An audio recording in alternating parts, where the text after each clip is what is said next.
जॾहिं महराज ते मुंहिंजो महबूब वियो अर्ज़ इहो थियो राणा गुनहगार थई ऐबदार थई गुनाह कनी निड़ ते न लिखजां। रब फरमायो न लिखदुस दर ते भी न लिखजां। अल्लाह फरमाए थो को न लिखदुस आई घोट वांगुरु अच्छा उजरा लगा वतने मुझे उम्मतन के खुश रखजां। केर करे अजो कहे साव पाए केर करे अजो कहे साव बदकारन साजिए कई मुस्तफाए केर करे अजो कहे साव पाए केर करे अजो कहे साव बदकारन साजिए कई मुस्तफाए केर करे है तो सुकून गया पलगन ते पई नगेदार नबियन प्रकार कई तो सुकून गया पलगन ते पई नगेदार नबियन प्रकार कई है अहरे यार सदा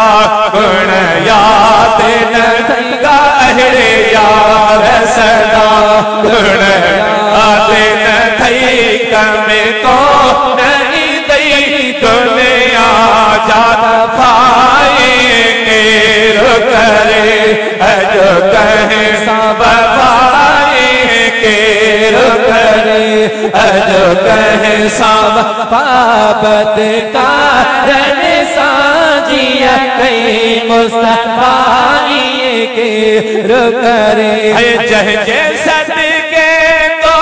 दुख को न ठोर पपा करे छद करम बेटो उन दिल भर जो बुधिना मिठो उन दिल भर जो बुधिना मिठो पढ़ो सल्ले अला सौ पाए केर करे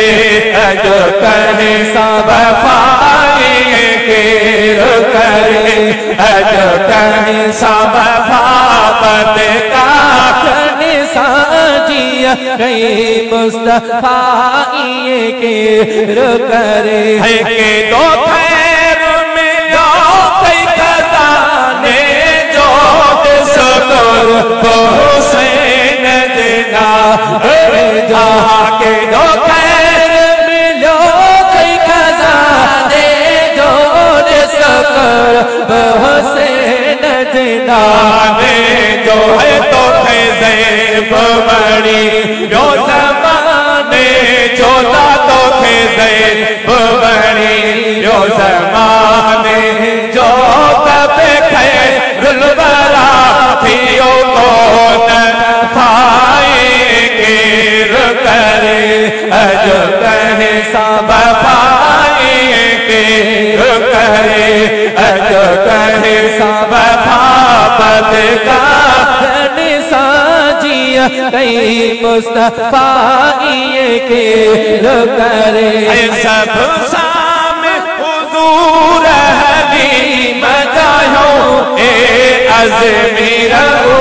फरहीम जायो ओ चेहरा तहरा उन्हीं करीम जायो दा चेहरा तहरा उन्हीं करीम जायो शल पर जिगरो शफादार शफाए केर करे अजो कहे सब पाए केर करे